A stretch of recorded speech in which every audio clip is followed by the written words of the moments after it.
Ukraine's President Volodymyr Zelensky said the United States has shown readiness to take part in providing security guarantees for Ukraine, calling it a first step toward protecting Ukraine from future Russian aggression. According to Associated Press, speaking at a joint news conference with visiting NATO Secretary-General Mark Rutte in Kiev, Zelensky said that talks are underway every day at military, diplomatic and advisory levels to shape concrete security guarantees. He said the ultimate goal is to secure protections similar to Article 5 of the NATO treaty. Ukraine needs security guarantees so that our children and grandchildren know clearly that Russia will not attack us, Zelensky said. These are guarantees for our sovereignty and territorial integrity, because the aggressor is Russia. Zelensky dismissed Moscow's claims that it also needs guarantees, saying, "They attacked us. They are on our soil. I don't quite understand what guarantees the aggressor needs." Zelensky said that Russia is using ultimatums to avoid ending the war. The issue is not meetings. The issue is that they do not want to end the war. Zelensky added that Kyiv is ready for talks with Russia. "We are ready to support a two-way track, and then a three-way one. Let's talk about the date and the place." Президент України Володимир Зеленський та генеральний секретар НАТО Марк Рютте. Сполучені Штати готові бути частиною гарантій безпеки для України, і це вперше ми досягли саме такої готовності. Зараз фактично кожен день тривають перемовини щодо конкретного наповнення гарантій безпеки для України.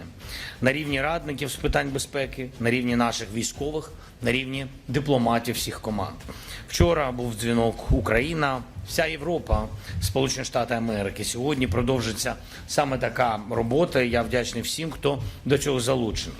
Загальною метою нашої є саме те, як це формулюється, і це в діалозі, і це з партнерами, і це мають бути гарантії Article 5-like, і тобто як 5 стаття договору про НАТО, і це реально дієві гарантії безпеки. Саме на такий результат ми маємо вийти. Посилюючи повітряні удари по Україні, власне, на цьому тлі, ну і запитання до Марка. Гарантії безпеки Україні потрібні для того, щоб чітко ми з вами, наші діти, онуки знали, що Росія на нас не нападе.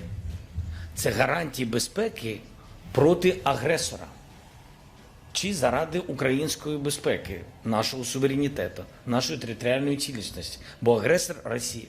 Коли Росія підіймає питання щодо гарантій безпеки, я, чесно кажучи, поки що не знаю, хто їм загрожує. Вони на нас напали, і вони на нашій стороні. І я не зовсім розумію, які гарантії потрібні агресору. Continue on the topic of security guarantees, whether or not you discussed. Я вважаю так, тиждень тому чи 2 тижні тому, неважливо, Росія була там, де вона і знаходиться, і знаходилась. Вона не хоче, і не хотіла, і не хоче зараз закінчувати війну. Вона хоче висувати ультиматуми, завдяки ультиматумам відтермінувати можливість закінчення цієї війни. Вони роблять все, щоб президент Трамп не накладав на них санкції, і роблять все, щоб Сполучені Штати Америки не тиснули тим тиском, який у Сполучених Штатів Америки є. Ось що робить Росія. To President Zelensky, it's been a week of talks. I've spoken to lots of Русські пробують зараз що ще зробити, щоб не зустрічатись. Питання ж не просто в зустрічі. Питання в тому, що вони не хочуть закінчувати війну. Зустріч – це один із компонентів того, як закінчити війну. Це не все. Це один із компонентів. А так як вони не хочуть закінчувати, вони будуть шукати простір для цього.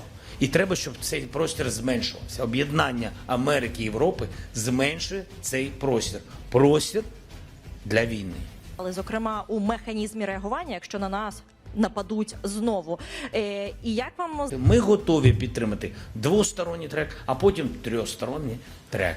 Давайте говорити про дату і говорити про місце. Все. Все, що є на цей час у мене.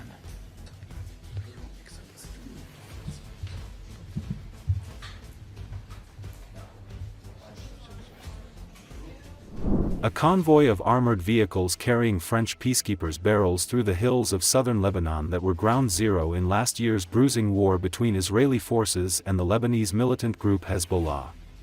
According to Associated Press, the closer the convoy draws to the border, the emptier the villages become and the more buildings have been reduced to rubble. Some are marked by tattered Lebanese flags, or flags bearing Hezbollah's insignia of a defiantly raised fist brandishing a Kalashnikov. From a UNIFIL base on a mountainside overlooking the village of Kafr Kila, the town below appears as a wasteland of crumpled concrete. On an overlook point opposite the base, one of 5 points that Israeli forces are still occupying despite a ceasefire inked in November, bulldozers have cleared and leveled swathes of the hilltop. Farther west along the border in the Saluki Valley, a goat herder tending his flock watches as UNIFIL peacekeepers trek up the steep wooded terrain on the opposite side of the road, while the buzz of an Israeli drone is audible overhead. Less than 200 meters in, the peacekeepers find the first sign of what was once apparently a Hezbollah military camp, an artillery cannon tucked away in the trees. An abandoned shack nearby is littered with blankets, playing cards, and books. We are discovering all kinds of weapons. It can be a rocket launcher, it can be cannon, it can be small arms, it can be mine, it can be an IED, it can be a lot of ammunition, said Colonel Arnaud de Coincy, commander of UNIFIL's Force Commander Reserve, comprised of some 700 French and 200 Finnish peacekeepers. Earlier this month, Lebanese army soldiers were killed in an explosion at an arms depot where they were dismantling a cache of munitions. Hezbollah's heavier weapons, long-range missiles and drones, have remained out of sight, and a heated political battle is ongoing in Lebanon amid domestic and international calls for the group to give up its remaining arsenal. UNIFIL faces a contentious vote on renewing its mandate at the UN Security Council in the coming days. Israel and prominent voices in the Trump administration describe the force as an ineffectual waste of money that is merely delaying the goal of eliminating Hezbollah's influence. Lebanon's government wants the peacekeepers to remain until Israel withdraws from the points it is holding and the overstretched and cash-strapped Lebanese army has the resources to patrol the border area on its own. De Coincy said the situation is still fragile and UNIFIL's ongoing presence is needed to restore stability, security, and peace. I'm definitely convinced that South Lebanon and Lebanese army forces still need us to support them on a daily basis, he said.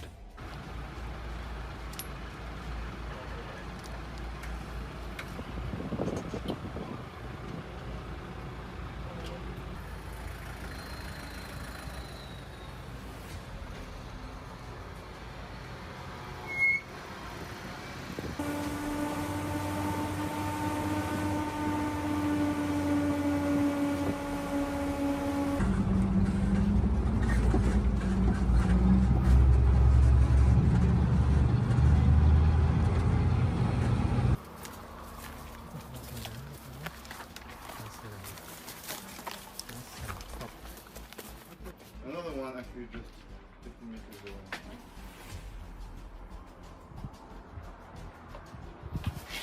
Can separate its position from the position of the rocket.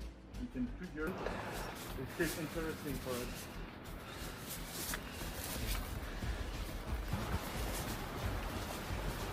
Yeah, good. Là, ils ont dormi en bas. Ouais. Le suivant.